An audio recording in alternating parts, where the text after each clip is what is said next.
Okay, so we're here sa Rupes Bigfoot Detailing Center, Boss Mike. So ito na yung Cadillac natin. Sup, Mark? Ayan, anong balita, Mark? Malinis ba to? Ayan, oh. So fully pack ang Rupes today. Ito na yung Cadillac. Ano ba to, Kurt? Malinis na ba to? Ha? Parang malinis na ba? Dali nga, tanggalin ko yung shades ko. Kumintab ba? Parang ganun pa din ah. Malinis na ba? Well, ito na yung Cadillac right now, nalinis na nila. So may kintab naman, pero kasi all urig-urig pa rin. Original paint, everything's original. Ayan, so ito na yung Cadillac. Check natin yung loob. Well, nalinis na nila eh. So this is how it looks like now. Ayan. So well, kailangan na isang malupit na hilamos din nito. May budget na tayo. And hopefully, makakita ako ng taillight na ganito.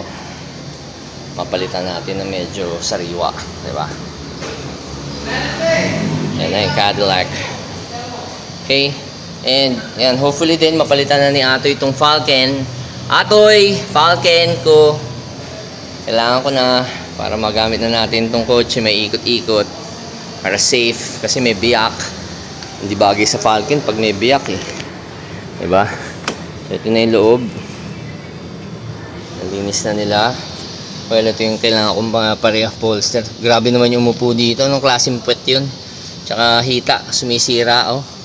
Naupuan. Fucking shit. Diba? Yan. Yun lang naman.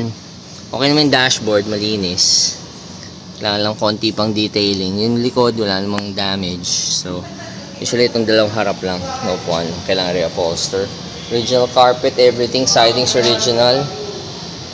Unti lang natin hopefully restore. Okay, so ito yung Cadillac natin. And it's time to have it in good running condition. Change oil, tune up, the works, you know. Ayos na aircon, everything. Suspension mo okay naman, but I'll know once I drive it. Okay, so then again, I hope you enjoyed the video. You like it and share it. So ano pala to? Hindi pala 1985, 1987 Cadillac Danville only. What the fuck. Okay, so just checking the Cadillac. It's running right now. Bukas ang makina, aircon. I opened all the lights, so medyo kailangan ko lang magpalit ng mga konting bombilya kasi hindi na umiilaw. Sa likod, check natin. Okay pa naman yung side marker light sa likod. Okay ang tail light. Diba, may ilaw. Sana okay rin yung kabilang side marker. Okay naman, good. So yeah, hopefully will run fine. Kailangan nating change or tune up. I'll check the signals later. Pero usually bombilya lang yan only. Okay guys, so nailabas ko na sa shop ni Boss Mike. So ito na yung Cadillac natin. Dito lang ako sa Petron kasi kailangan ko hanginan yung gulong. So nakargaan ko na 32 na each.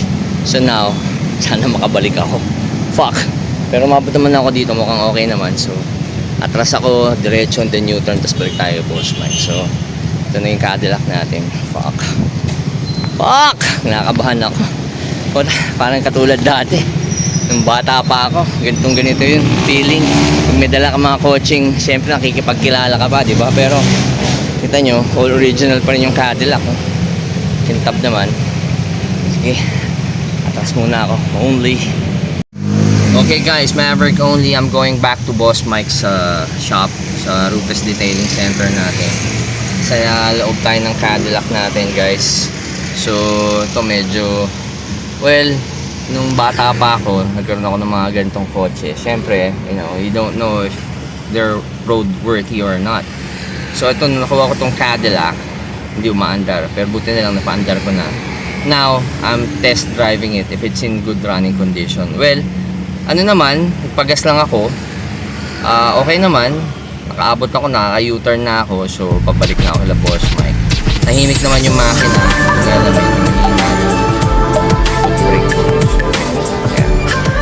So hopefully mag-start na. Fuck, ang init. Di ko pa mabuksan yung aircon eh. Kasi nga, hindi ko pa kabisado yung kotse. So ayan, sa drive na ako. Ayan, binitaw ko na yung preno, maandar na. Taas yung busina. Fuck! Bilisan nyo! Gusto ko na makabalik yung boss Mike na. Pero siguro pag inuwi ko to sa bahay, gagawin ko na lang babiyahe ko ng madaling araw para wala akong problema sa mga sa traffic and everything. So ngayon naman, it's running fine. Dahan-dahan lang ako, 20 lang takbo natin. Pero 20 miles yan. So okay naman, hopefully ganito lang ang takbo. Pahangin na ako kasi yung gulong natin may biyak. Kaso nga lang itong Falcon ayaw ko sponsoran. What the fuck, diba? Bibigyan lang daw ako ng 30% discount. Shit, diba? Kahit na tinulungan na tayo ni Atoy. Well, thank you rin naman kay Atoy, tinulungan ako. Pero yun nga, hindi naman daw nila papalitan 30%. Okay, so yun na, u-turn lang ako. Yan na kasi yung Rupes natin there, green pepper. So I'll be back only.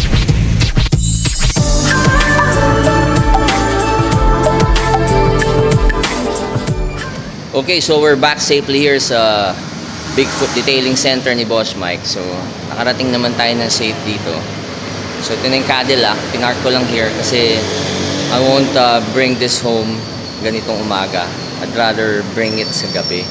Kasi nga, mahirap na wala pa tayong rehistro, tas mainit, baka mag-overheat, ma-traffic.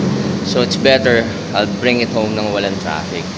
So okay naman, maandar na maayos kahit na wala pang aircon. So well, hopefully maayos natin ng gusto, ma-change oil natin, tune up.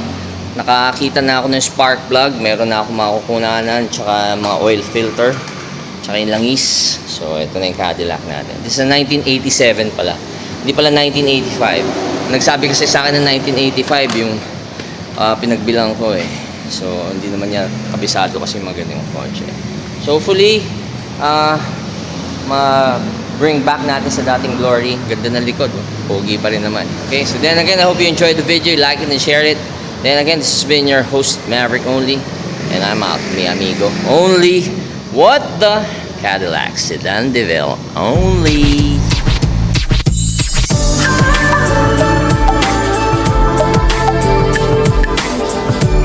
Okay, so we have a problem. I am starting itong Cadillac. I'm not sure kung fuel pump again. So just to check, nagdala ako ng extra battery. So naka-series na ako. So I'll try to check it out. Sana umandar. Okay? Teka. Out muna